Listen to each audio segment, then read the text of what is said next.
sini yüzüstü bırakacağımızı zannediyorlar. Bu yola kendime güvendiğim kadar size güvendiğim için çıkıyorum. Bu yolda birlikte olduğumuz için güvendeyim. Bütün engelleri, kıymetli dostlarım, bütün badireleri, bütün bedelleri birlikte göğüsleyeceğimiz için rahat, huzurlu ve mutluyum. Bu yolda dalga dalga büyüyeceğimize, çoğalacağımıza, umudu sarsılmış, hayalleri tarumar edilmiş, gelecek kaygısı içindeki bütün vatandaşlarımızı, özellikle gençlerimizi, kadınlarımızı yanımızda göreceğimize yürekten inanıyorum.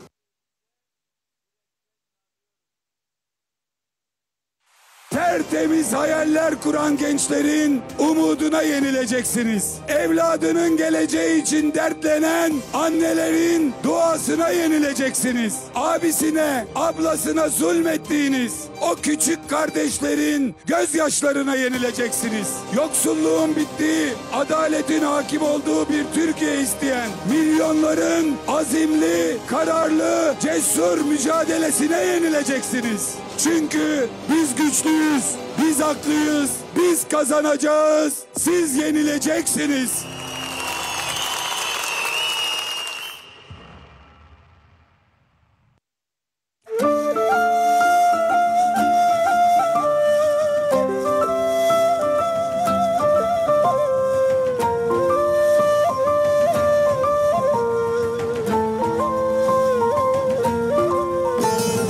Gözlerin kapalı, dinle İstanbul. Yüreği senin için atan biri var. Sana ihanet edilen kara günlerden gözünü kırpmadan hesap soran biri var. Gece gündüz çalışıyor hiç yorulmadan, ne tehdit ne davalardan hiç usanmadan, geçmişten geleceğe uzanan yollardan cesaretle yürüyor bak İmamoğlu.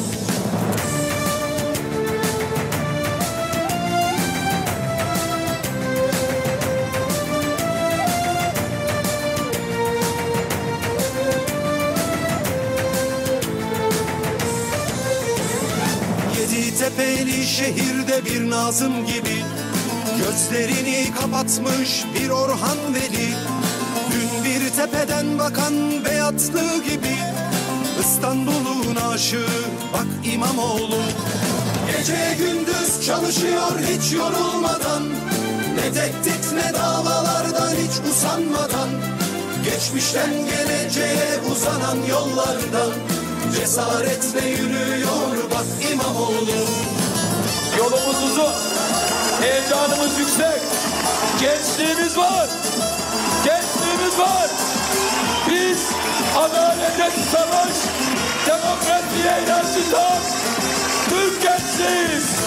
Peygamberin müjdesi bu kadim şehirde, Fatih'in izleri dolu her bir köşede, Mustafa Kemal gibi kutlu hevesle sancak izinde yürüyor bak İmamoğlu. Gece gündüz çalışıyor hiç yorulmadan, ne tehdit ne davalardan hiç usanmadan, geçmişten geleceğe uzanan yollardan cesaretle yürüyor bak İmamoğlu.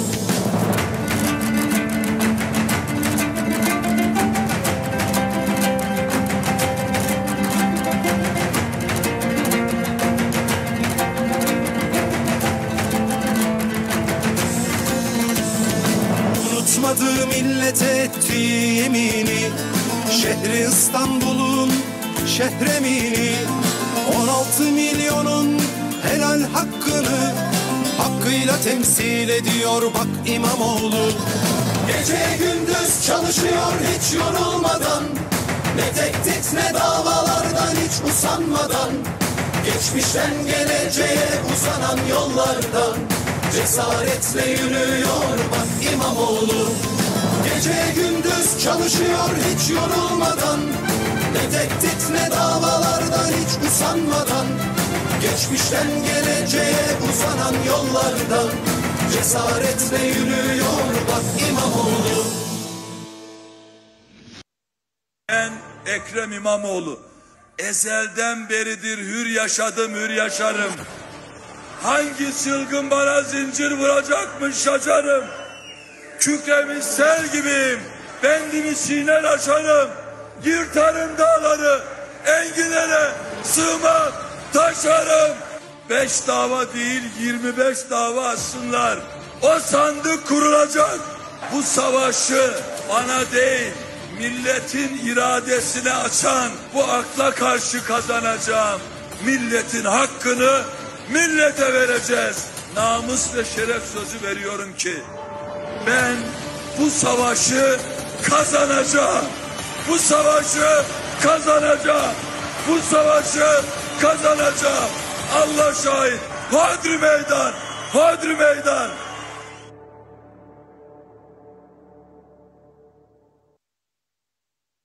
Ekilir, ekin geliriz. Ezilir, un geliriz. Bir gider, bin geliriz.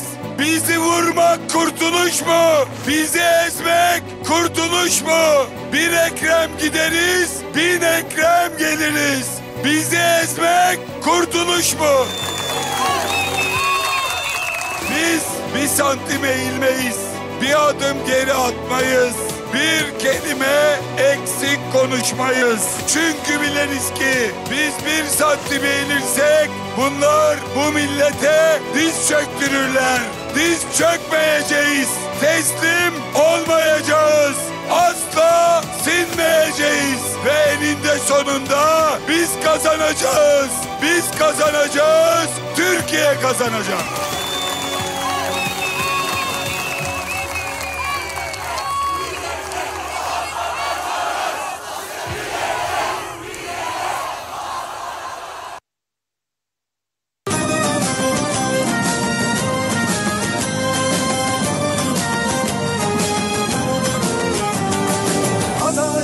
Varlığın temeli derler, varlığım millete armağan olsun. İmamoğlu iman edip sabreder, yeter ki sonunda adalet olsun. Hakime değil ki benim isyanım, cübbeye ili açanlardır. Zulme sessiz kalıp susanlara, zalime selamı çakanlaradır. Haksızlığa, hukuksuzluğa uğrayan kim varsa onlar için mücadeleye devam edeceğiz. Yassı adalarda tutmayan hesap, zincir bozanlarda tutar sandılar. Pınarhisar yolunda dünkü isyanı unutup da bugün zalim oldular.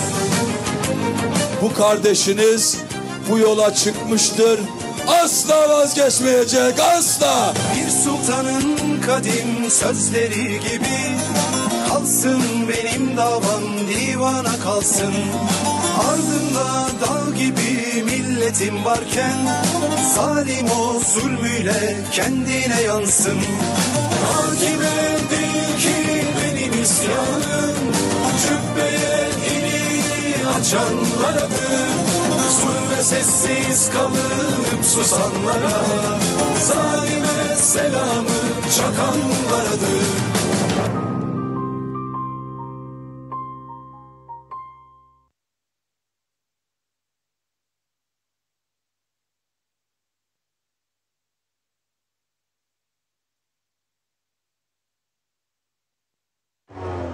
Bütün zulümlere, bütün saldırılara karşı hep birlikte olduk, hep birlikte durduk. Bundan sonra da aynı kararlılıkta birlikte olacağız, birlikte duracağız.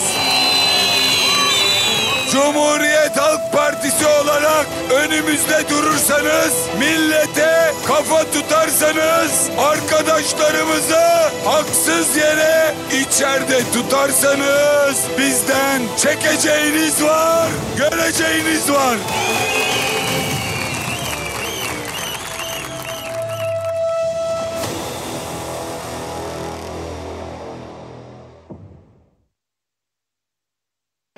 Söz veriyorum. Allah bana ne kadar ömür verirse namuslu, şerefli, haysiyetli, onurlu duranların, ahlaklı olanların, ben, bu kardeşiniz, bu hemşeriniz, o insanların hep yanında duracağım. Ben Ekrem İmamoğlu, namusu için yaşayan, şerefi için yaşayan, bu ülkenin milletine hizmet etmek için and içmiş olan ben Ekrem İmamoğlu, namus ve şeref sözü veriyorum ki ben bu savaşı kazanacağım. Bu savaşı kazanacağım. Bu savaşı kazanacağım. Allah şahit.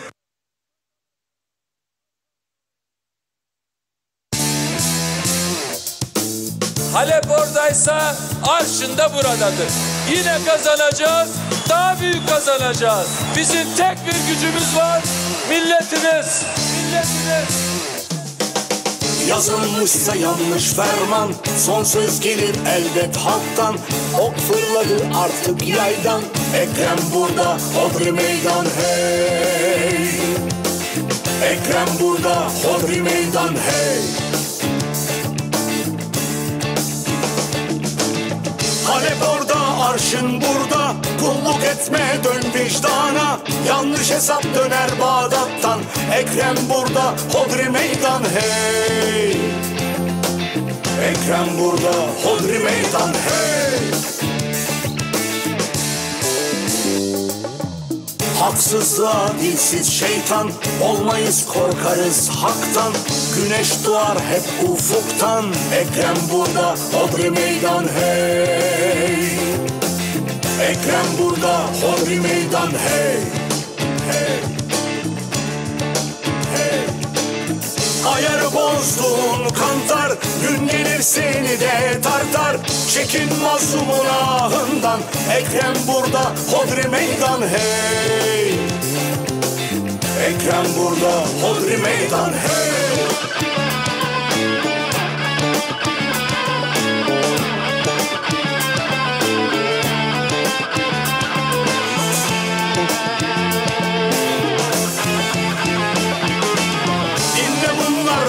Sözü, hayatta her şey bir döngü. Dünya durmaz döner devran, millet burada, hodri meydan hey. Millet burada, hodri meydan hey. Ekrem burada, hodri meydan hey. Millet burada, hodri meydan hey.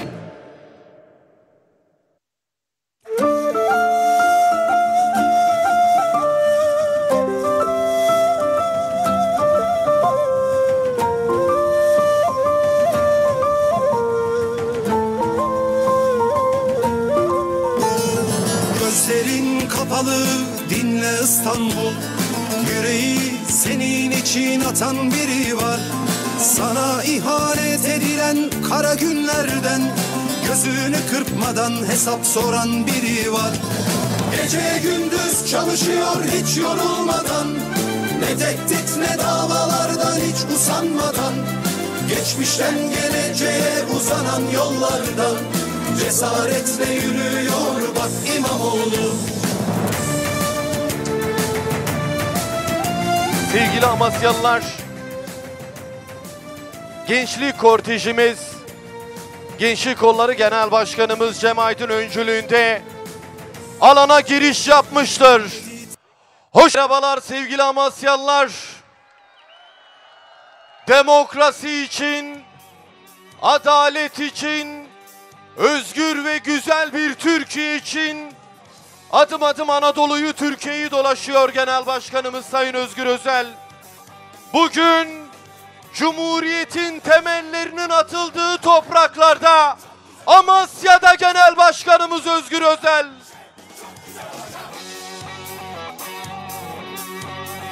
Cumhuriyet Halk Partisi'nin millet iradesine sahip çıkıyor eylemine hoş geldiniz.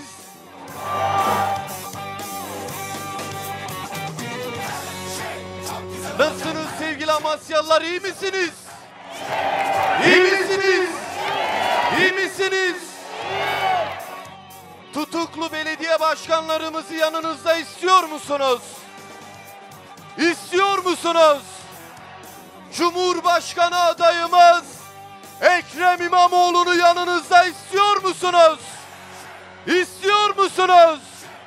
2 Kasım Pazar günü sandığı önünüzde istiyor musunuz?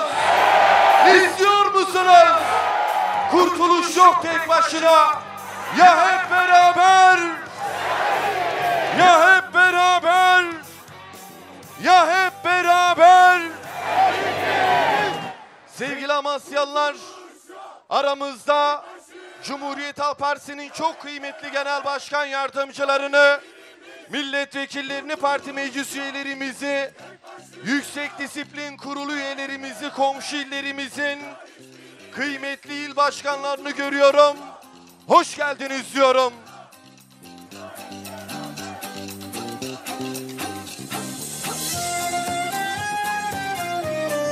Sevgili Amasyalılar, malum zihniyet saldırılarla, zulümle, baskıyla bizleri boyun eğecek misiniz? Peki Amasya'nın yiğit insanları, millet iradesini yok sayanlara ilk sandıkta bir tokat atacak mısınız? Atacak mısınız? Atacak mısınız? Yüreğinize, nefesinize sağlık Amasya'nın yiğit insanları.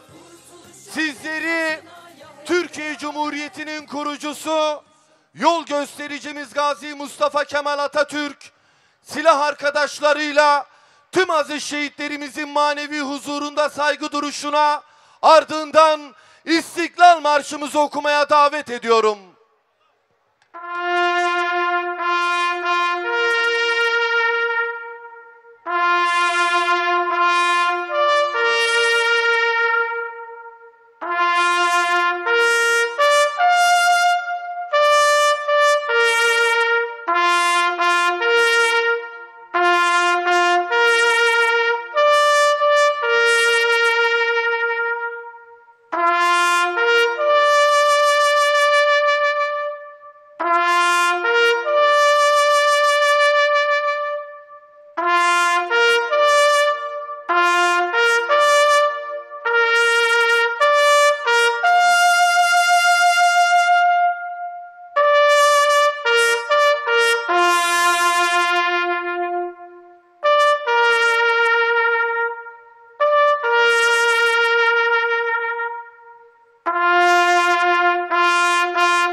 Şad olsun. Sevgili Amasyalılar, bugün Türkiye'nin gözü kulağı Anıt Meydanı'nda. Birileri bu meydan dolu olduğunu gördüğünde çılgına dönüyor. Birliğimizin ve beraberliğimizin nişanesi olan ay yıldızlı Türk bayraklarımızı kaldırır mısınız lütfen? Kaldırın ay yıldızlı Türk bayraklarımızı. İşte Amasya, işte millet iradesinin sesi.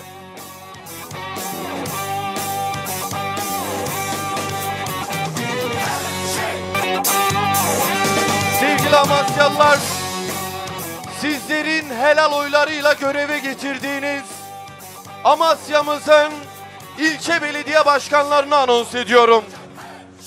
Gümüş Hacıköy Belediye Başkanımız Zehra Özyol aramızda, hoş geldiniz diyorum.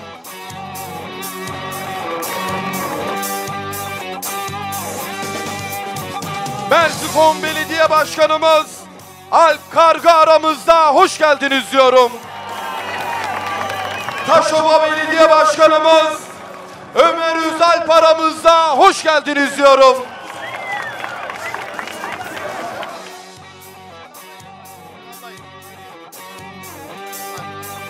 Sosyal demokrat düşünceyle hizmetlerini gerçekleştiren Amasya'mızın ilçe belediye başkanları sizleri sevgiyle, saygıyla selamlıyor.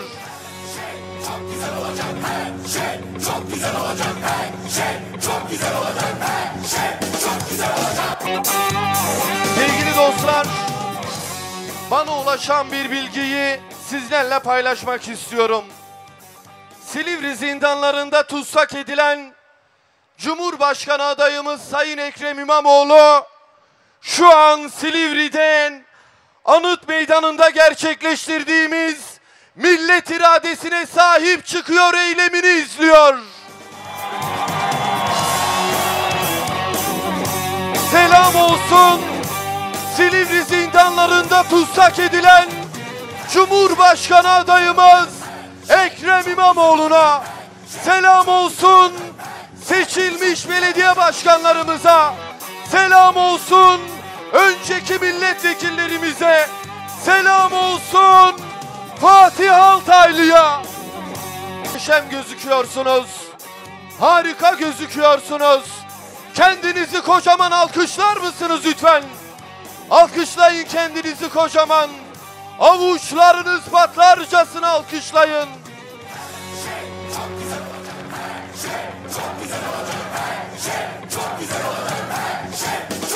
Sevgili dostlar, ezanı Muhammed okunuyor. Sizlerden bir süreliğine sessizlik rica ediyoruz.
Yolları Genel Başkanımız Cem Aydın sizleri sevgiyle, saygıyla selamlıyor.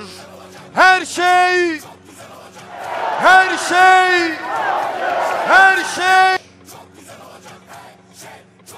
baskılara boyun eğecek misiniz? Zulme boyun eğecek misiniz? Saldırılara boyun eğecek misiniz? Boyun eğecek misiniz? Egemenlik kayıtsız şartsız. Egemenlik kayıtsız şartsız.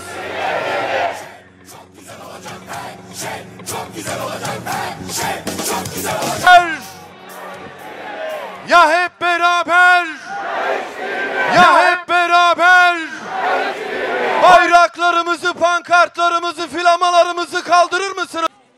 Kıymetli hemşehrilerim, hepinizi saygı ve sevgiyle selamlıyorum. Hoş geldiniz.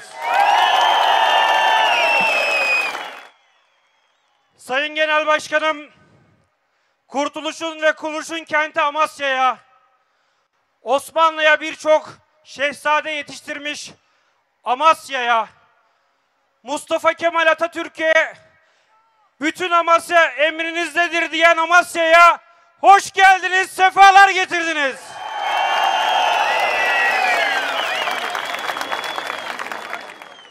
Amasya, tarihin altın sayfalarının adını kazımış, Kurtuluş mücadelesinin ilk kıvılcımının ateşlendiği kadim şehir.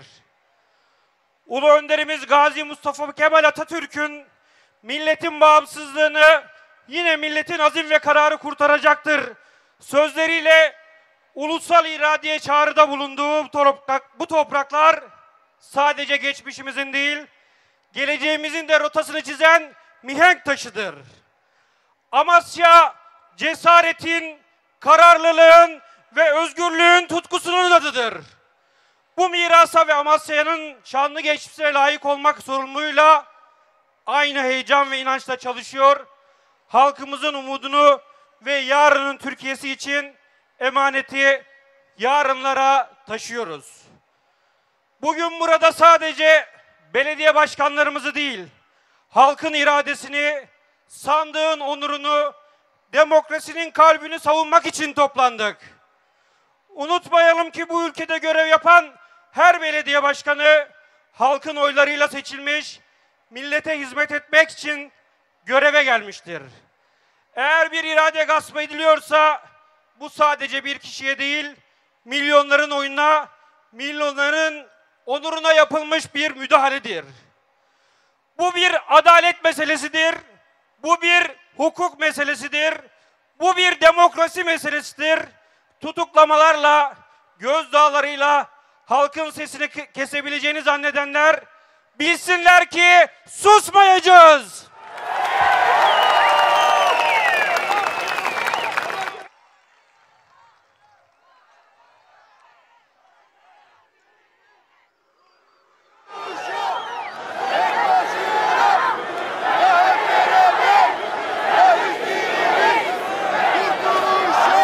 Hakkı savunacağız, hukuku savunacağız, adaleti savunacağız. Çünkü biz gücümüzü makamdan değil, halktan alıyoruz. Çünkü biz koltuk için değil, millet için buradayız. Türlü kumpaslarla, siyasallaştırılmış yargı ile 15,5 milyon insanın iradesine darbe vurmak isteyenlere karşı buradayız. Sandıktan çıkan iradeye kelepçe vurulamaz. Demokrasi susmaz, halk boyun eğmez. Hak, hukuk, adalet diyenlerin sesi bu memleketin vicdanıdır. Bu vicdanı susturmaya karşı olanlar için buradayız.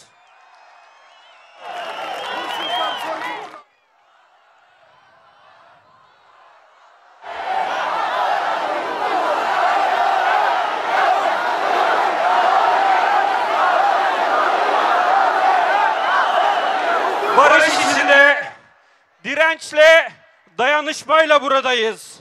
Cumhurbaşkanı adayımız Ekrem İmamoğlu'nu, belediye başkanlarımızı ve yol arkadaşlarımızı hedef alan bu adalete karşı susmuyor, boyun eğmiyor, halkın iradesine hep beraber sahip çıkıyoruz.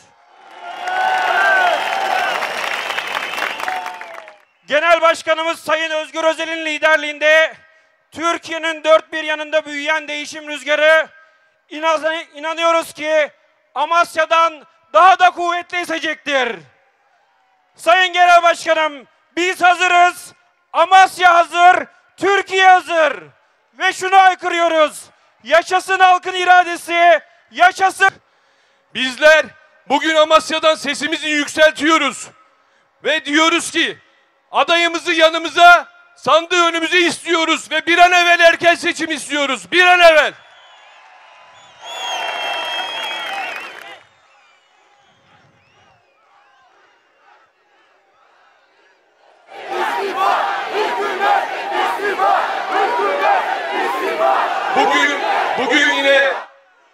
Bugün yine siyaset karışan yargının gözaltına aldıkları belediye başkanlarımızın gözaltılarıyla uyandık. Ve buradan sesleniyoruz. İktidara sesleniyoruz.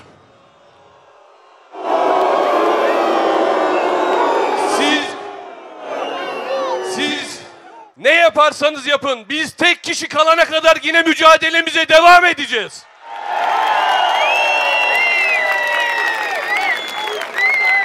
Şimdi sizlere Silivri zindanlarında esir tutulan İstanbul Büyükşehir Belediye Başkanımız, Cumhurbaşkanı adayımız Sayın Ekrem İmamoğlu'nun mesajlarını okuyorum. Yeşilırmağın iki kıyısında Harçene Dağları'nın eteklerine kurulu Şehzadeler şehri, masalsı destansı güzelim Amasya. Güzelim Amasya'nın vakur, yüksek karakterli insanları, haksızlık karşısında boynunu eğmeyen, eğilmeyen, bükülmeyen, izzetini ve hasiyetini hiçbir ikbale değişmeyen Amasya halkı. Osmanlı'ya nice şehzadeleri yetiştiren, her yanı Türk İslam kültürünün izleri ve özleriyle bezeli, Türkiye'nin en zarif şehirlerinden Amasya. Bu kadim şehrin hem tarihine hem bugününe dair ne varsa yüreğimde taşıyorum. Bu kadim şehrin, biliyorum, nüfus azalıyor, kırsalda gençler göç ediyor, çocukların sesi eksiliyor sokaklardan. Gelişemeyen ekonomi umutlarımızı da çalıyor. Tarım kuraklıkla boğuşuyor. Emekçi kadınlar hala eşitlik mücadelesi veriyor. Ama bir şeyi daha biliyorum. Bu şehirde değişim başlamış ve bu değişimin öznesini sizlersiniz. 2024 seçimlerinde yazdığınız başarı hikayesi yalnızca bir sonuç değil, aynı zamanda bir başlangıçtı. Cumhuriyet Halk Partisi'nin Amasya'da yakaladığı bu ivme sadece sandıkta değil, halkın kalbinde kurduğu köprünün eseridir. Bugün CHP'li belediyeler sadece yol yapan, çöp toplayan, park düzenleyen kurumlar değil, aynı zamanda adaleti, şeffaflığı ve halkla birlikte yönetme kültürünü inşa eden umut merkezleridir. Turgay Sevindi Başkanımızın liderliğinde Amasya Belediyesi'nin alındığı yüksek karne notu, işte bu anlayışın somut bir yansımasıdır. Kıymetli Amasyalılar, sizinle birlikte hayal ettiğimiz Türkiye sadece adaletli bir yargı sistemine değil, aynı zamanda dengeli bir kalkınmaya, üreten ve refahı adil paylaşan bir düzene sahip olacak. Amasya'nın elması Türkiye'nin markası olacak. Soğan tarlalarından çıkan emek yurt dışına uzanan ihracatla taşlanacak. Gençler üniversiteye girerken okuyup da ne yapacağım demeyecek. İnsanlar ne kimliğinden, ne inancından, ne düşüncesinden ötürü korkmadan konuşacak. Çünkü biz Türkiye'yi sadece yönetmek için değil, onarmak, iyileştirmek, kalkındırmak için yola çıktık. Bu yolun adı adalettir. Bu yolun adı üretimdir, eşitliktir, özgürlüktür.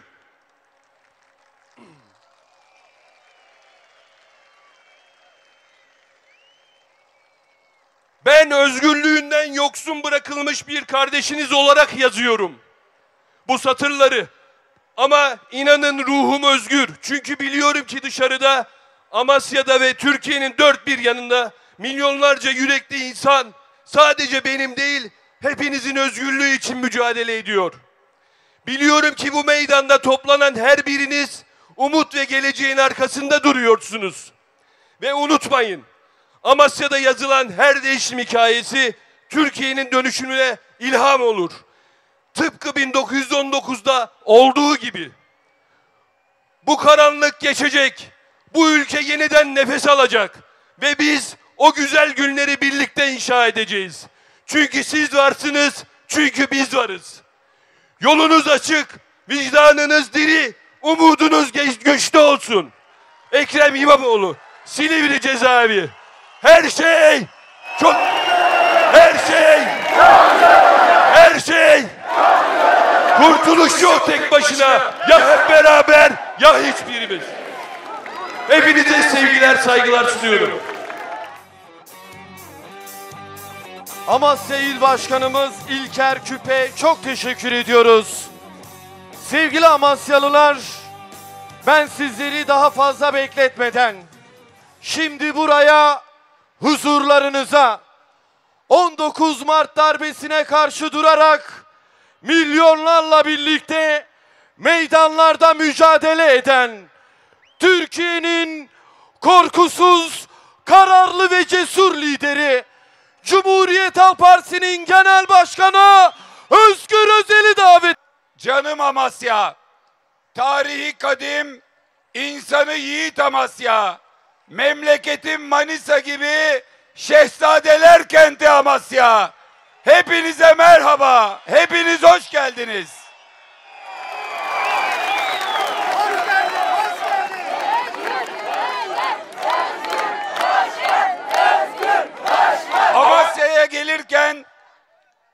Amasya'ya gelirken bu akşam miting nasıl olur dedik.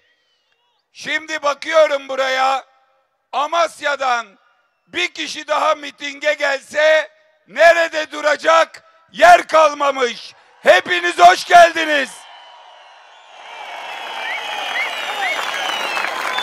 Ferhat'ın dağları deldiği, bir yanında Lokman Hekim'in derman dağıttığı ve milli mücadelenin simge mekanı, yurdun dört bir yanı işgal altındayken milletin istiklalini yine milletin azim ve kararı kurtaracaktır diyen yiğit Amasya.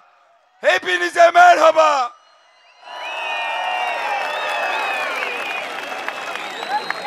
Bugün buraya Amasya'nın vicdanına sığınmaya, bugün buraya Amasya'dan güç almaya, cesaret almaya, bugün buraya bir mitinge değil, Amasya'da, yiğit Amasya'dan, cesur Amasya'dan özgürlükler için, adalet için bir eylem yapmaya geldik. Hepiniz hoş geldiniz.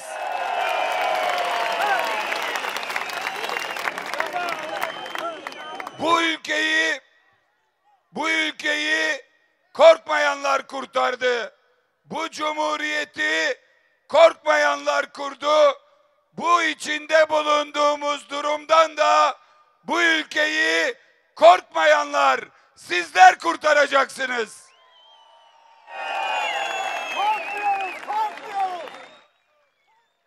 Amasya'ya adımımı attığımda bir yanda onun korkusundan 19 Mart'ta darbeye kalkışanların ve ondan korktukları için onu hapiste tutanların yaptıkları zulme inat, Ekrem Başkan'ın, bir sonraki Cumhurbaşkanımızın resmi karşıladı beni. Hepinize teşekkür ediyorum.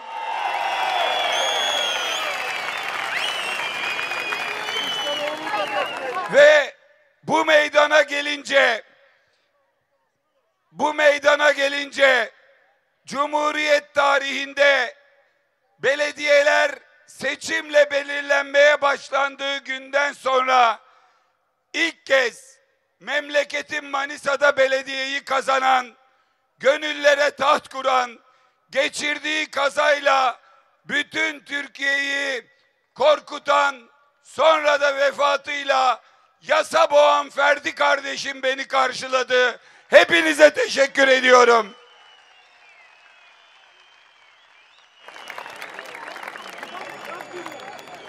Türkiye'nin neresine gitsek Ferdi'nin ailesine, emaneti Nurcan'ımıza, ikizlere, kızı Nehir'e çok selam söylüyorlar.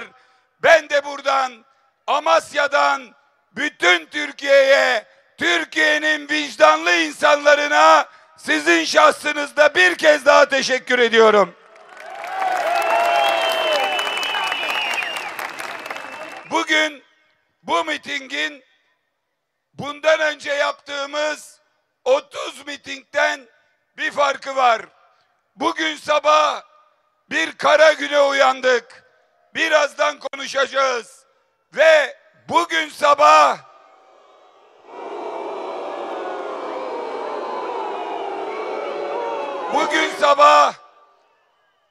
aynı İstanbul gibi iradesi gasp edilmeye çalışılan, iradesine darbe yapılmaya çalışılan şehirler var.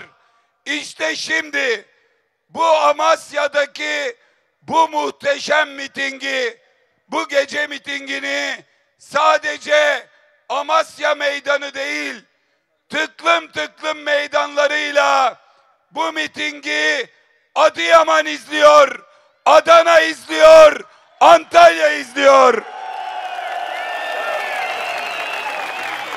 Amasya'dan Adıyaman'ımıza, Antalya'mıza ve Adana'mıza selam olsun.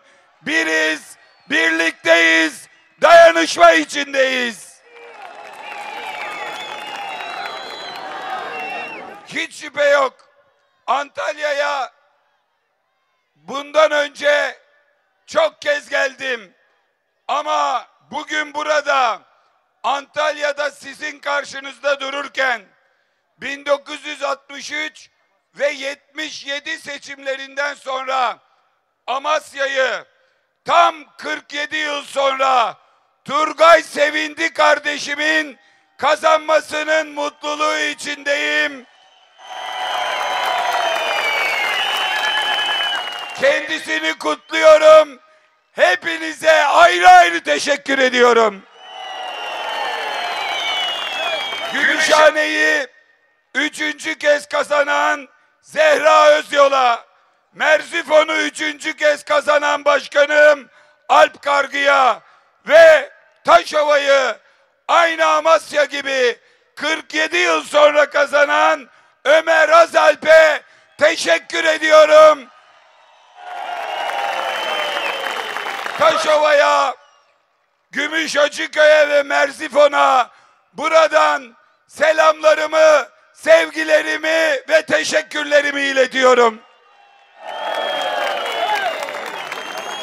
Ve bu başarıların gelmesinde emek veren tüm örgütümüz adına İl Başkanımız İlker Küp'e teşekkür ediyorum. Amasya'nın sorunlarını meclis kürsüsünden her bulduğu fırsatta anlatan, mecliste Amasya için çalışan, meclis kapanınca memleketine koşan Reşat Karagöz kardeşimi yürekten kutluyorum. Değerli Amasyalılar, bir ülkede iktidarı kazanmanın yolu halkın rızasını almaktan geçer. Öyle olmalıdır. Geçmezse orada kimse dönüp milletin derdini dinlemez, yüzüne bakmaz. Ve milletin işini kimse görmez. Son dönem halkla bağını koparmış. Artık halkın gözünden de gönlünden de düşmüş bir iktidar var. Amasya için duruma baktığımızda farklı bir şey duymadım. Ama yine de size sorayım. Bu iktidar sizin derdinizi dinliyor mu? Sorunlarınızı çözüyor mu? Sesinizi duyuyor mu? İşte milletin gözünden düşmüş, gönlünden düşmüş bir iktidarla karşı karşıyayız. Daha Nisan ayında zirai don yaşandı. Doğru mu? Amasya bu dondan çok yönlü etkilenen bir ilimiz. Amasya'da elmadan kiraza, pancardan patatese kadar büyük bir kayıp yaşandı. O hafta mecliste Reşat Başkan bu sorunu dile getirdi. Tarımdan sorumlu milletvekillerimiz dile getirdi. Tarım komisyonunda konuştuk. Bahçelerinize gelindi, ziyaretler yapıldı. Yaklaşık zarar tespiti yapıldı. 4,5 milyara ihtiyaç var. 4,5 milyar lira kaynak aktarılırsa Amasya'daki elma üreticisinin de, pancar üreticisinin de, kiraz üreticisinin de, patates üreticisinin de zararları telafi edilecek. Ancak Sayın Erdoğan çıktı, abartıldığı kadar bir şey yok. Bazı ürünlerde var, arkadaşlar çalışıyor dedi. Amasya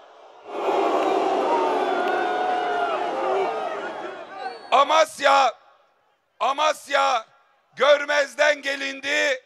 Amasyalı çiftçi kaderine terk edildi. O gün Amasya için lazım olunan para 4,5 milyar.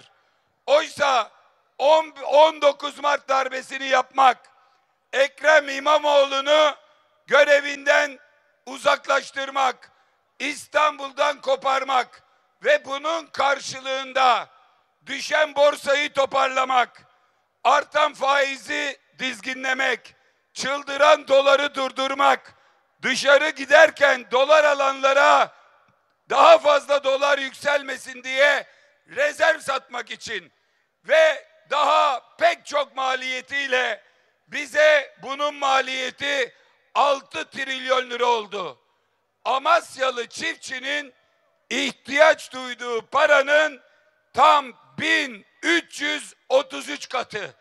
Don zararına bulamadıkları paranın 1333 katını darbeye harcayanlara yazıklar olsun.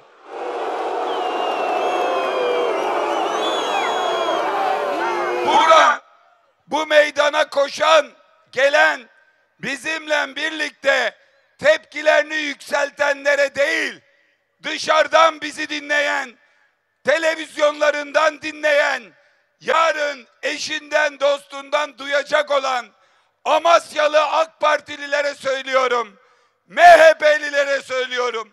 Senin don zararına para bulamayanlar kendi iktidarları için memleketi strese soktukları, tartışma yarattıkları, ekonomiye zarar verdikleri sürece Amasya'nın ihtiyaç duyduğu paranın 1300 katını duruyorlar. Sen oy veriyorsun, destek oluyorsun, iktidara görünce sırtını dönüyorlar. Amasya'nın AK Partilisini, MHP'lisini de artık bu gaddar iktidardan uzak durmaya, kendisini düşürecek halkın iktidarını seçmeye davet ediyorum.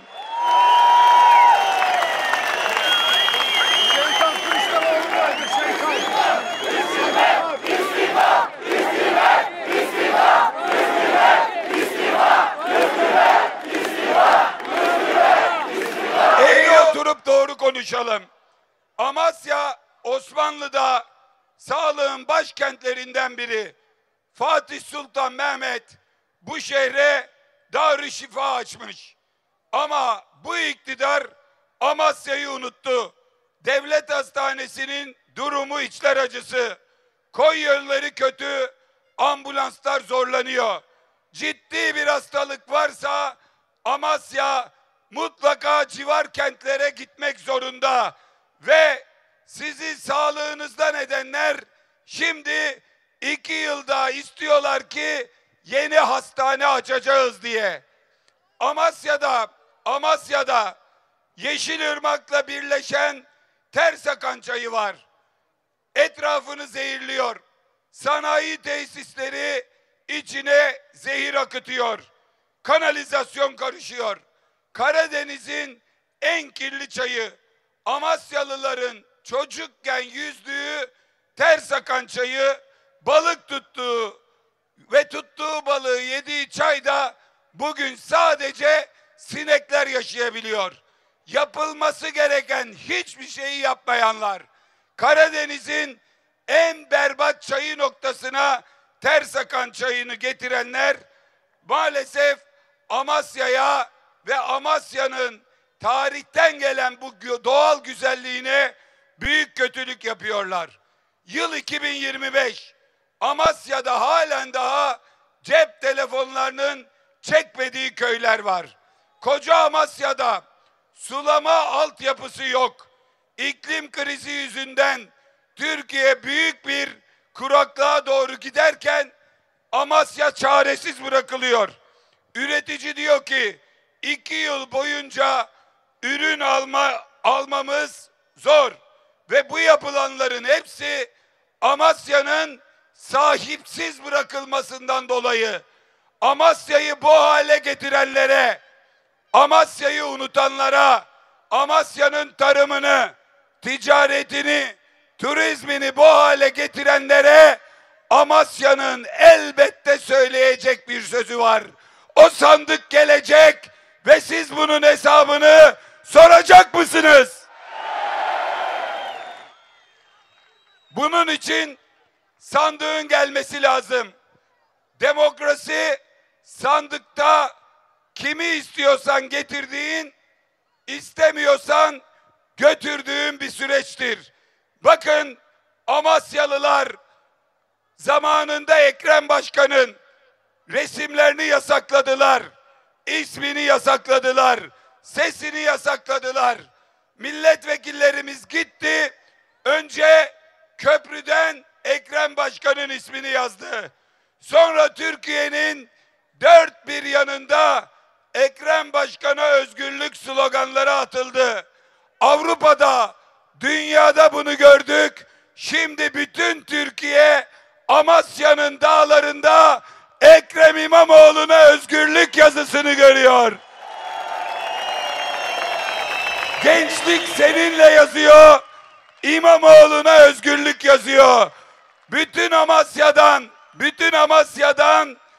Ekrem Başkan'a, Silivri'ye önce bir kocaman dayanışma alkışı.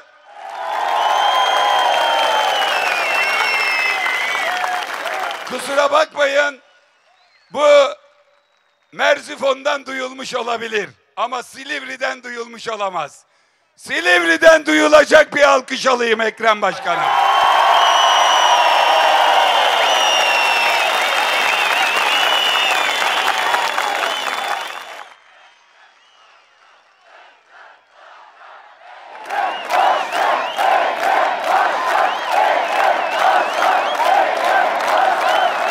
O zaman Ekrem Başkan bu kadar yüksek alkış, bu kadar yüksek bir tezahürat alıyorsa onun biliyorum ki yine gözleri doldu. O zaman o yiğidime, o yiğidim aslanıma bir klipte Amasya Meydanı'ndan çekmeyelim mi? Çıkarın telefonları.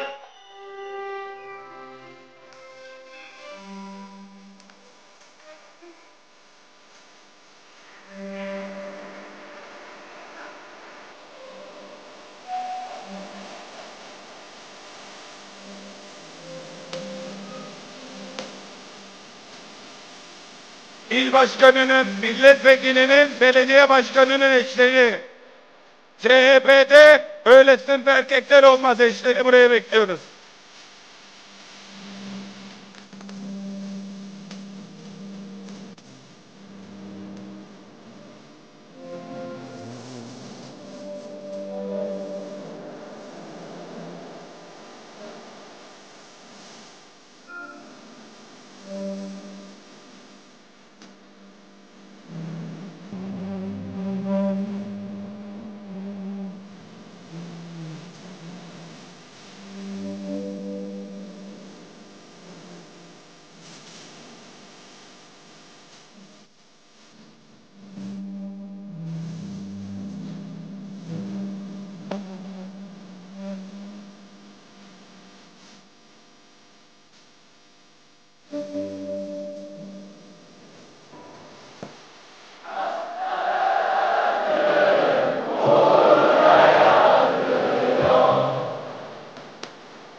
Adana, Antalya, Adıyaman'da yaktı mı ışıkları?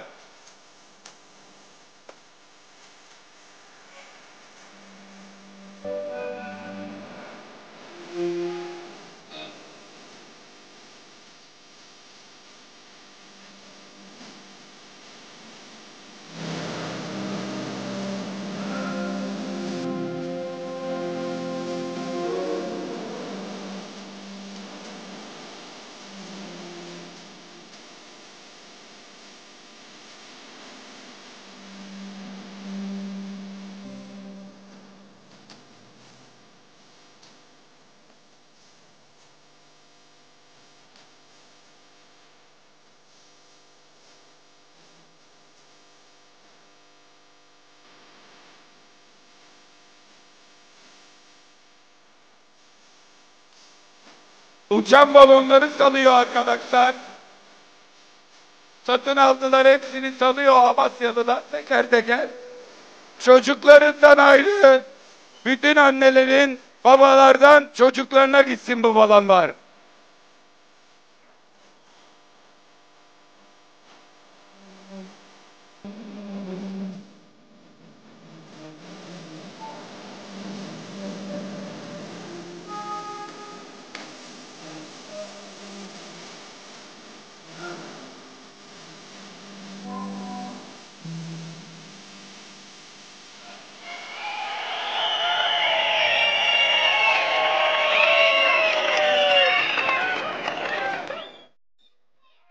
Bu Manisa'da da böyle insanlar var.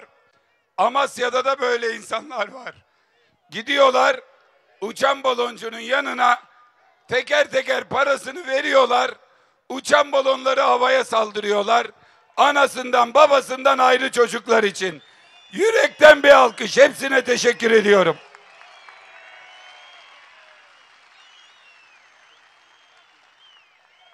Artık milletin gönlünden de gözünden de düşmüş olan bu iktidar toplumsal desteğini, meşruiyetini kaybetti. Milletten korkan, sandıktan kaçan, işçinin, emeklinin, çiftçinin, gencin karşısına çıkamayan, yüzüne bakamayan bir iktidarla karşı karşıyayız. Kışın sıcak salonlarda oturdu Tayyip Bey, yaz geldi klimalı salonlarda oturuyor. Kendi atadıklarını diziyor karşısına, kendi konuşuyor, kendini ona alkışlatıyor. Siz hiç Tayyip Bey'in, AK Parti'nin son yıllarda insan içine çıktığını gördünüz mü? Pazara gelebiliyorlar mı? Kahveye geliyorlar mı? Sokakta doluşup hatır soruyorlar mı? Dert dinliyorlar mı? Derde derman oluyorlar mı? O zaman ne işi var bunların iktidarda? Değiştirelim gitsin. Değiştirelim gitsin.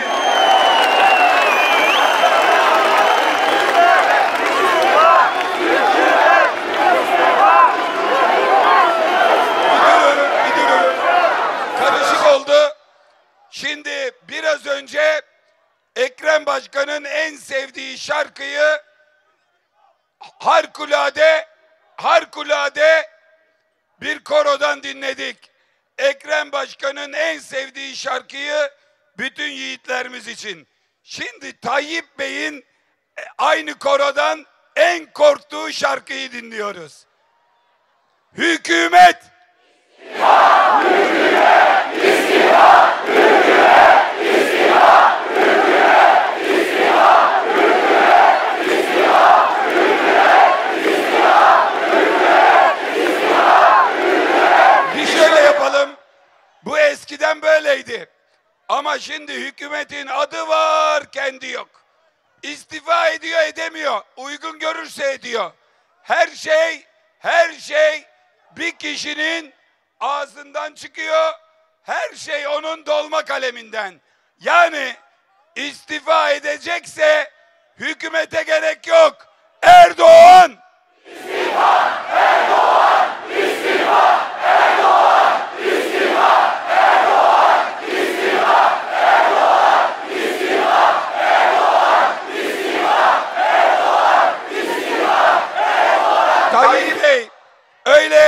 çıkıp ileri geri konuşuyorsun ya, tehdit ediyorsun ya, 3 tane savcının, 3 tane yalancı şahidin, 3 tane hakimin arkasına sığınıp iktidarda kalmaya çalışıyorsun ya, Amasya'ya don vuruyor duymuyorsun ya, emekli açlıktan sürünüyor umrunda değil ya, asgari ücretliyi duymuyorsun ya, al bunu duy.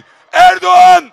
İstifa! Erdoğan! İstifa! Erdoğan! İstifa! Erdoğan! İstifa! Erdoğan! İstifa! Erdoğan! İstifa! Erdoğan! İstifa! Bu yükselen Amasya'dan bu yükselen milletin sesidir. Biz bu Amasya'da %7 de aldık, %23 de aldık. Son seçimlerde millet takdir etti. Neredeyse 2 kişiden birinin oyunu aldık, belediyeyi kazandık. Amasya'daki bu enerji, bu haklı enerji, Amasya'nın alnının terini almak isteyenler, Amasya'nın namuslu insanları kaderlerine, geleceklerine, evlatlarının geleceğine sahip çıkıyor. Amasya'nın karşısında saygıyla eğiliyorum. İyi ki varsınız.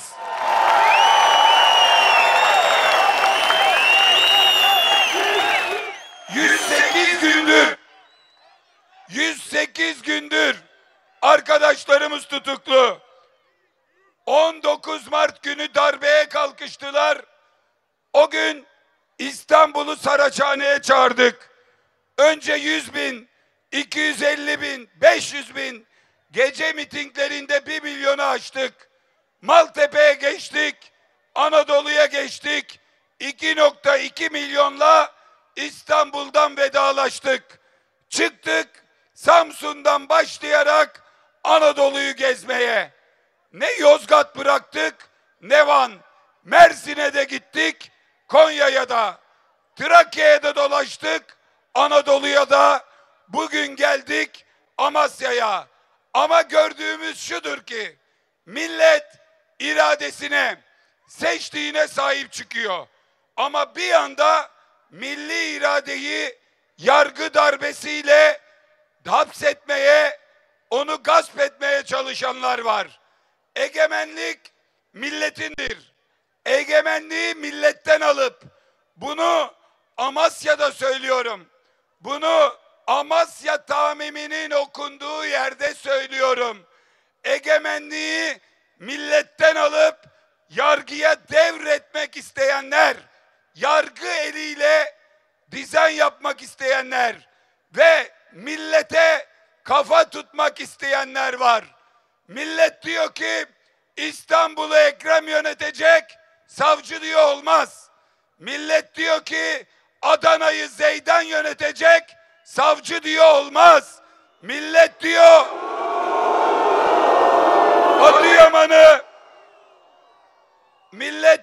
Adıyaman'ı Abdurrahman yönetecek, savcı diyor olmaz. Millet diyor Antalya'yı Muhittin Böcek yönetecek, savcı diyor olmaz. Buradan o savcıya da, onu atayana da, ona siyasi görevleri verene de söylüyorum. Patron millettir. Millet ne derse olur.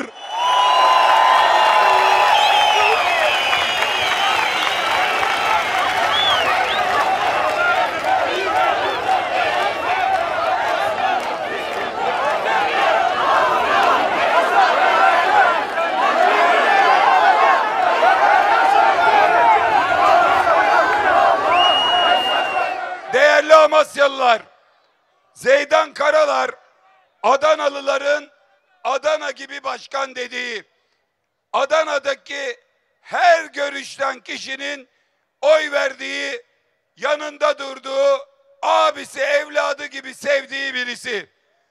Bizim Abdurrahman Tutdere, Adıyaman milletvekilimizdi. Bir deprem yaşandı.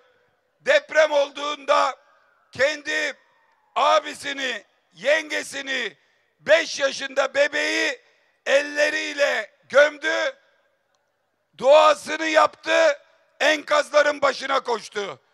Onu Adıyaman'a ben ya da partimiz aday göstermedi.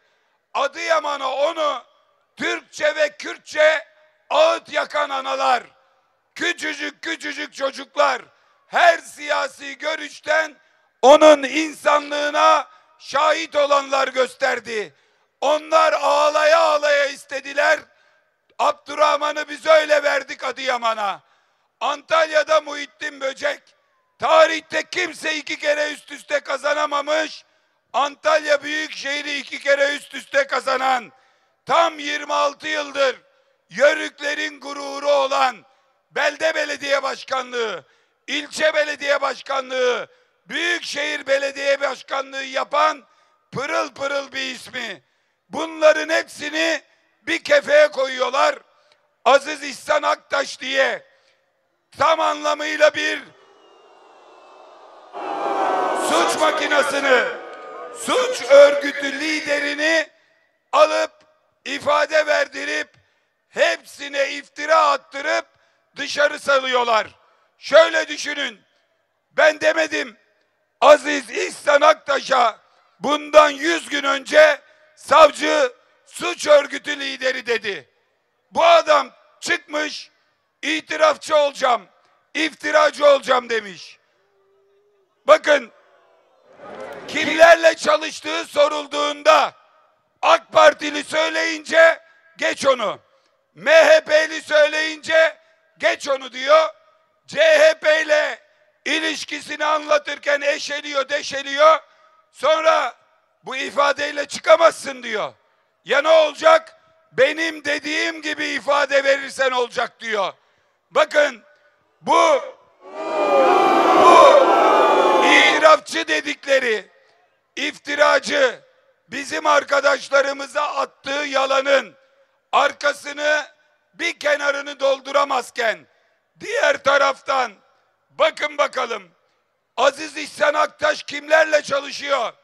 Yargıtay'ın işlerini o yapıyor. Türkiye Büyük Millet Meclisi'ni o yapıyor.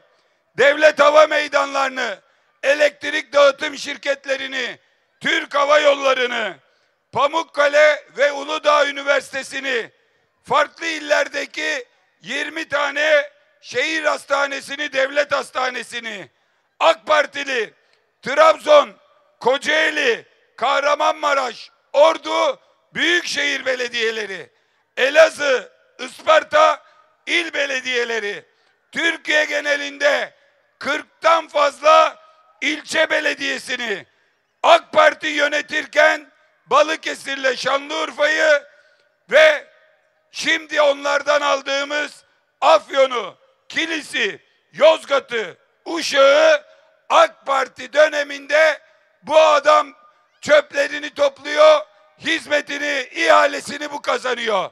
Bizimkilerden ihale aldı diye hepsini içeri tıkıyorlar. Buradan, bu kurumlardan birinin yöneticisini, AK Partili belediyelerden bir memura soru sormuyorlar. Yapılan iş ne yolsuzluk soruşturmasıdır, ne ortada bir yolsuzluk vardır. Bir suç makinesi üzerinden Cumhuriyet Halk Partisi'ne iftira atmak, tek suçu 31 Mart tarihinde AK Parti'yi yenmek olan arkadaşlarımızı cezalandırmak vardır. Buna izin vermeyeceğiz. Buna geçit vermeyeceğiz. Ve şunu söyleyeyim. Tayyip Bey'e, Sayın Erdoğan'a söyleyeyim. Hapırsan da köpürsen de, çıldırsan da, çatlasan da, milletin dediği olacak. Sen gideceksin, Ekrem İmamoğlu gelecek.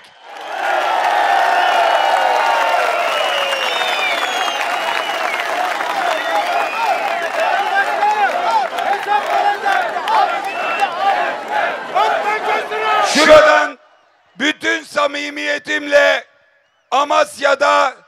Amasya'da kendi memleketimin insanı gibi sıcak, güzel, temiz insanların arasındayız. Akşam bugün Muharrem'in orucuydu. Birlikte Muharrem orucumuzu açtık. Burada Alevisiyle, Sünnisiyle pırıl pırıl, dürüst, çalışkan, iyi niyetli, yüreğinde vatan, millet, bayrak ve Atatürk sevgisinden başka bir şey olmayan, inançları tam, imanları tam, harikulade insanların olduğu bir kentteyiz. Buradan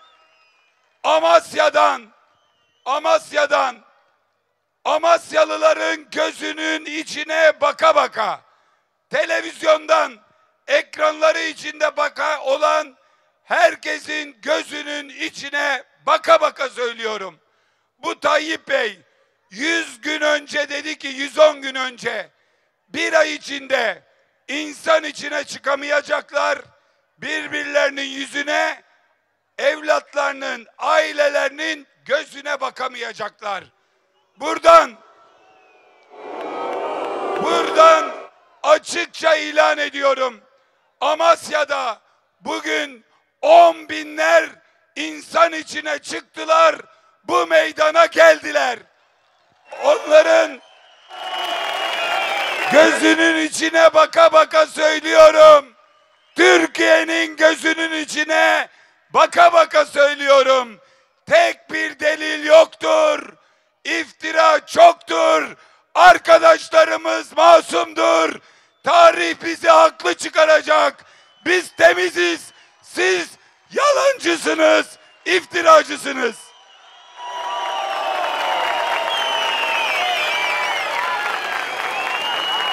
Türkiye'nin ekranları başındaki herkese söylüyorum. Bir ay sonra yüzümüze bakamayacaksın diyorlardı. Gözünüze bakıyorum Türkiye. İftira var, kul hakkı var. Arkadaşlarımızın namusuna, şerefine, ailelerine el uzatmak var. Allah için biz onların yanındayız. Sonuna kadar arkalarındayız.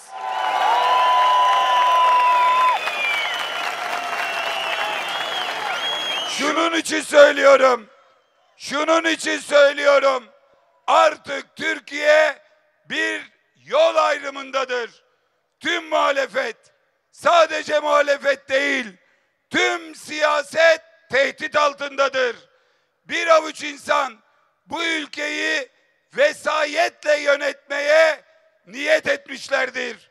AK Parti ve MHP'nin de siyasetçileri, siyaseti eskisi gibi yapmak isteyen herkes tehdit altındadır. Devletin 1000 yıllık geleneği tehdit altındadır. Artık bu mücadele demokrasi mi, otokrasi mi mücadelesidir.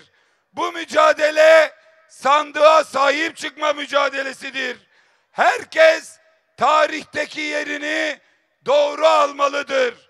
Devletin şerefli yargı mensuplarını, bürokratlarını, vicdan sahibi siyasetçilerini, Amasya'nın hangi partiye oy verirse versin, vicdan sahibi insanlarını tarihin doğru yerinde durmaya, bu darbeye karşı milletin iradesine sahip çıkmaya davet ediyorum.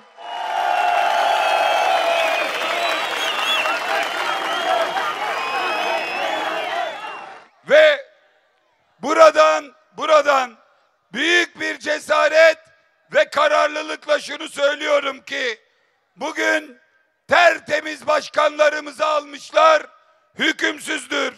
Milletin rızası olmayan hiçbir düzen meşru değildir. İstanbul, İzmir, Antalya, Adana, Adıyaman'da üstümüze geliyorlar. Gelin, yalanlarınızla, iftiralarınızla gelin. Gizli tanıklarınızla, fezlekelerinizle gelin. Sabahları şafak operasyonlarıyla, geceleri tutuklamalarla gelin. Gerçeği değiştiremeyeceksiniz. Enerjimizi bitiremeyeceksiniz. Dayanışmamızı durduramayacaksınız. Amasya'yı engelleyemeyeceksiniz. Türkiye'yi engelleyemeyeceksiniz. Çünkü davamızda haklıyız, güçlüyüz, birlikteyiz. Amasya'nın bütün demokratlarıyla, muhafazakar demokratlarıyla, milliyetçi demokratlarıyla, Amasya'da Alevilerle, Sünnilerle hep birlikte biziz ve beraberiz. Ve bir şeyi biliyoruz, bir şeyi. Kurtuluş yok tek başına. Kurtuluş yok.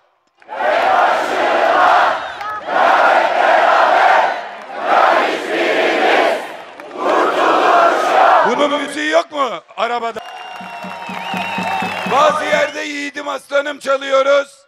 Bazı yerde kurtuluş yok tek başına. Sonda da yürüyelim arkadaşlar. Ama Amasya bu akşam hepsini birden hak ediyor. Hepsini birden.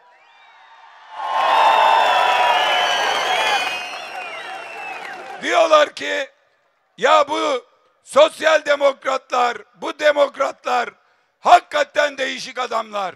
Ne kadar vursak da, ne kadar üssek de, zulmetmesek de enerjileri değişmiyor. Omuz omuzalar, kol kolalar, geliyorlar şiir okuyorlar, şarkı söylüyorlar, halay çekiyorlar ama asla teslim olmuyorlar.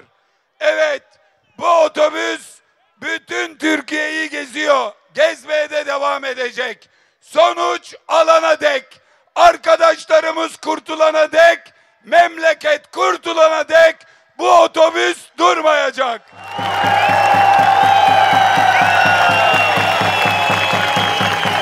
İstanbul'da biri dedi ki Anadolu'ya turneye çıktınız maşallah dedi. Hisseli demokrasi kumpanyası.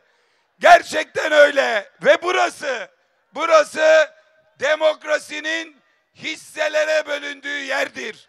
Burası kararı tek adamdan alan, artık kurtulunacaksa bunu milletin kendinin yapacağı, her bir bireyin artık kul olmayacağı, tebaa olmayacağı, vatandaş olacağı ve demokrasiye sahip çıkacağı yürüyüşün andının içildiği yerdir. Onun için demokrasi sevdalısı Amasya'ya selam olsun.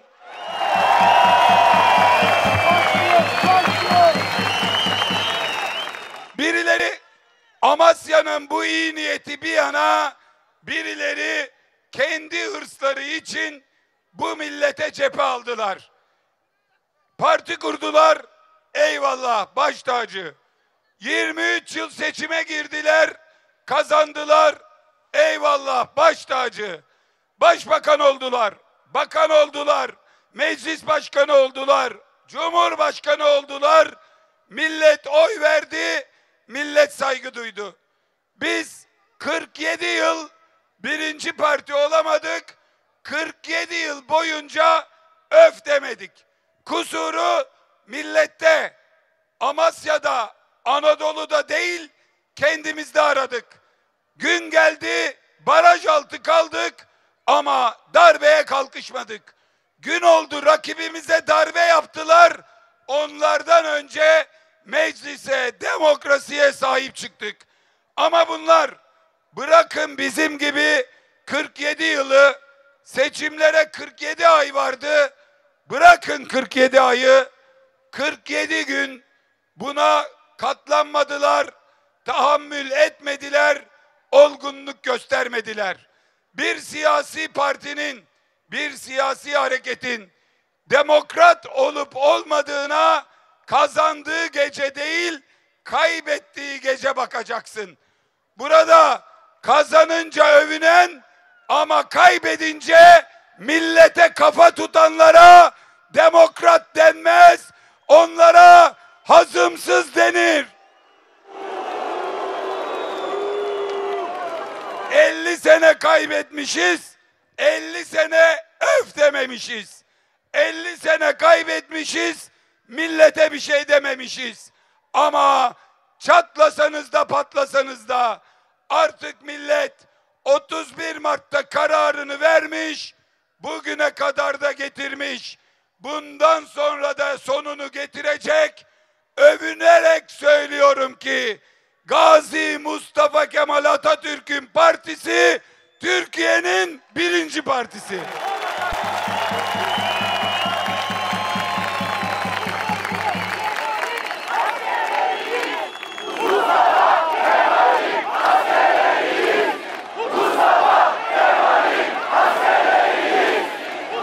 için ve memur emeklisine de 16.000 lira seyyanen zam verilmesi için 3 ayrı kanun teklifini meclise sunduk. Meclis açık. Reşat Vekil orada. Bütün vekillerimiz orada.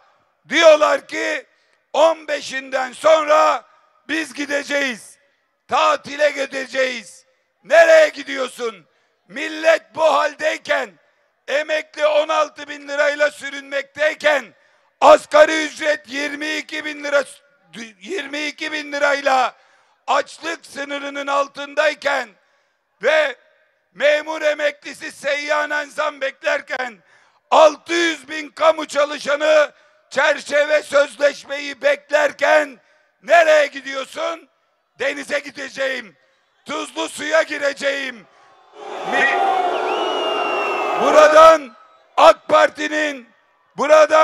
AK Parti'nin MHP'nin milletvekillerine sesleniyorum. Milletin yanası var. Milletin yarası kanıyor. Milletin yarasına merhem olmak için meclis var. Milletin yarasına merhem olmayanlar, yaraya tuz basanlar tuzlu suya gidip giremezler. Bu millet size hakkını helal etmiyor. Hakkını helal etmiyor.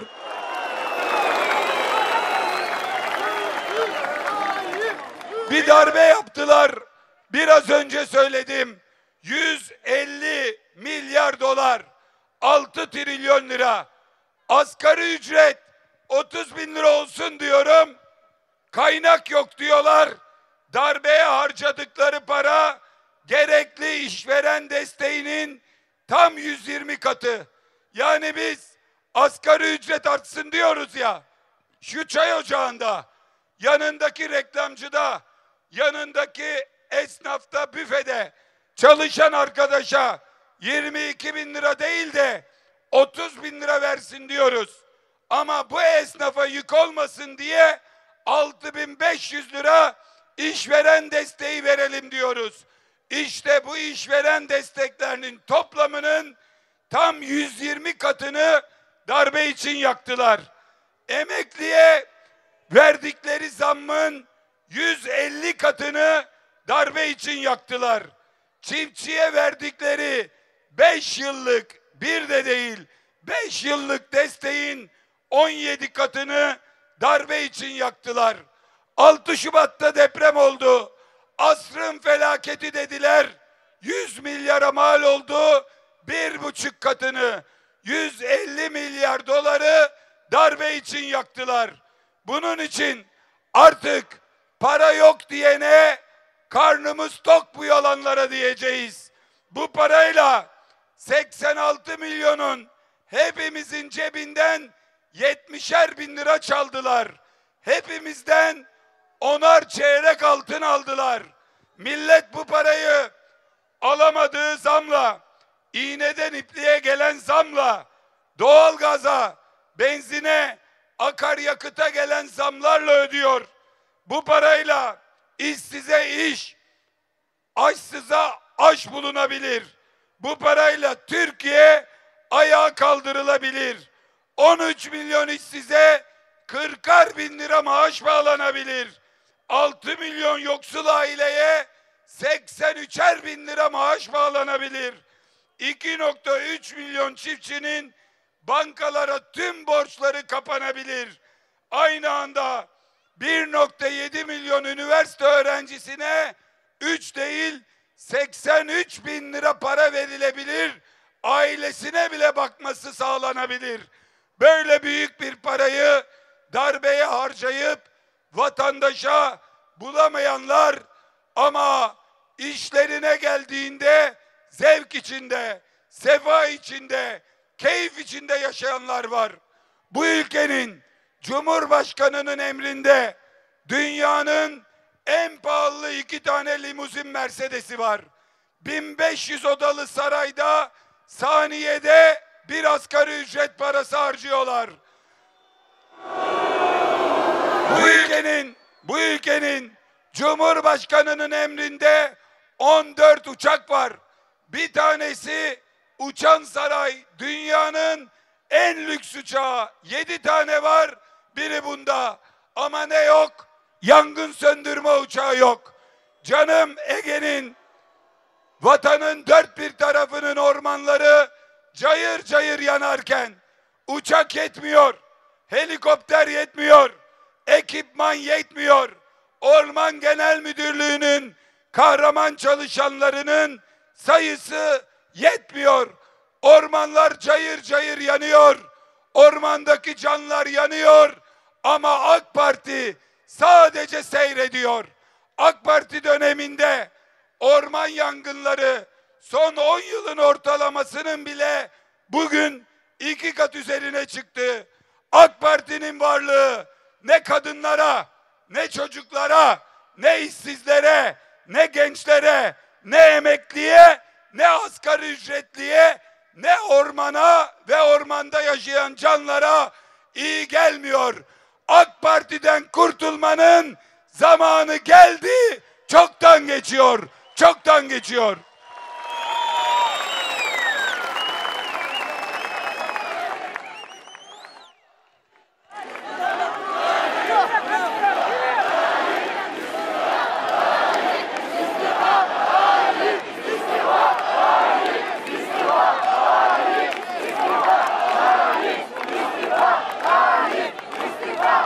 Değerli Amasyalılar, bir zamanlar bu topraklarda devlet milletin eviydi ve devlet millet içindi.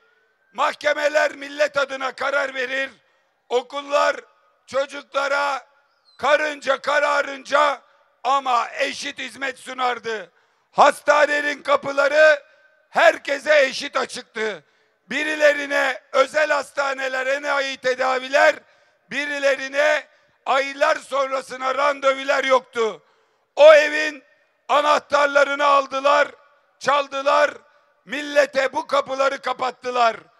86 milyon bir avuç insanın ihtirasına teslim edilmiş durumda. Devletin kurumları artık millete değil bir partiye, o partinin seçkinlerine, onun torpillilerine çalışıyor. Gençler okuyorlar ama torpil yoksa maalesef mülakatları geçemiyorlar. Artık gençler ben çalışırsam istediğim okula giderim, istediğim mesleği yaparım değil, eğer bir tanıdık bulursak bir yerlere gelebiliriz diyorlar. Artık AK Parti milletten ayrı bir zümrenin partisidir. Artık AK Parti devleti ele geçirmiş kibirlilerin partisidir. AK Parti aşırı kibrin partisidir. Tarlada ter döken çiftçinin, okulda dirsek çürüten öğrencinin, cefakar anaların, babaların, devletin millete kapattığı kapıların ardında kalmasına izin vermeyeceğiz. Cumhuriyetin tohumlarının atıldığı bu topraklardan tekrar devleti milletin yapmak için bir yürüyüşe var mısınız? Var mısınız? Hazır mısınız? Kurdukları bu kirli düzen artık çatırdıyor. Bakmayın kibirlerine, bakmayın asıp kestiklerine, bakmayın tehditlerine. Korkuyorlar. Artık bu bir avucun peşinden millet gitmiyor. Millet onların peşinde değil. Millet nerede? İşte burada. Millet burada. Amasya burada. Gecenin bir vaktinde Amasya umudun yanında. Artık o eski siyaset bitti. Artık bundan sonra milletin sesini duyanın geleceği, sesini duymayanın gideceği bir düzen var. Bugün Erdoğan uçakta gelirken günlerdir televizyonlar gösteriyor ya, Cumhuriyet Halk Partisi birinci parti. Anketlerde önde, farkı açıyor. AK Parti 30'un altına gitmiş, CHP 40'a tırmanıyor. Kimi 40 bulmuş, kimi 36.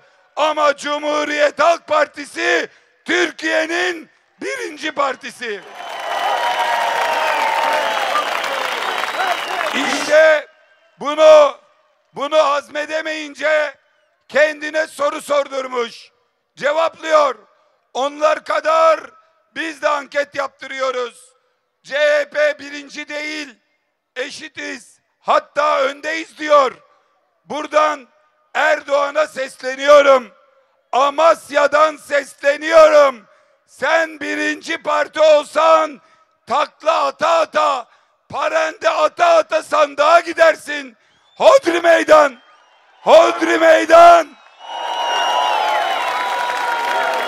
Ey Erdoğan! 2 Kasım Pazar, eğer anketine güveniyorsan, kendine güveniyorsan, partine güveniyorsan, hodri meydan, 2 Kasım Pazar, getir sandığı, al boyunun ölçüsünü. Ey Erdoğan, kaçma, sandıktan kaçma, milletten kaçma, seçimden kaçma. Ben partime güveniyorum. Ben milletime güveniyorum. Ben adayıma, Ekrem İmamoğlu'na güveniyorum. Hodri meydan! Hodri meydan! Hodri meydan!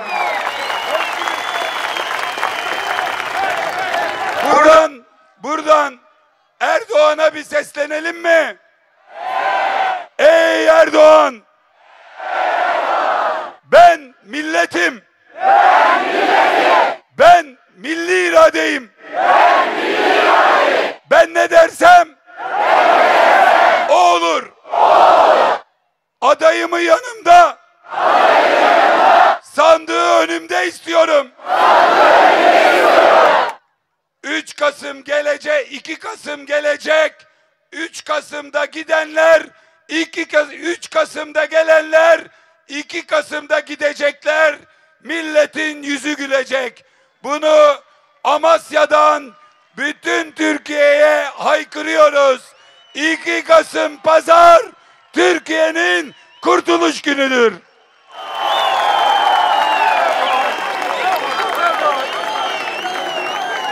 Bu güzel kentin güzel insanları, 2 dağın arasında Osmanlı'dan kalma kadim medeniyetin güzel çalışkan insanları, Atatürk'e ev sahipliği yapan, milli mücadelenin ilk durağı, Cumhuriyet'in kuruluş kodlarının temellerinin atıldığı bu güzel memleket, yeniden 100 yıl sonra yeni bir yürüyüşe var mısınız? Hep beraber iktidara yürümeye var mısınız? Hep beraber Gazi Mustafa Kemal Atatürk'ün partisini iktidar yapmaya var mısınız?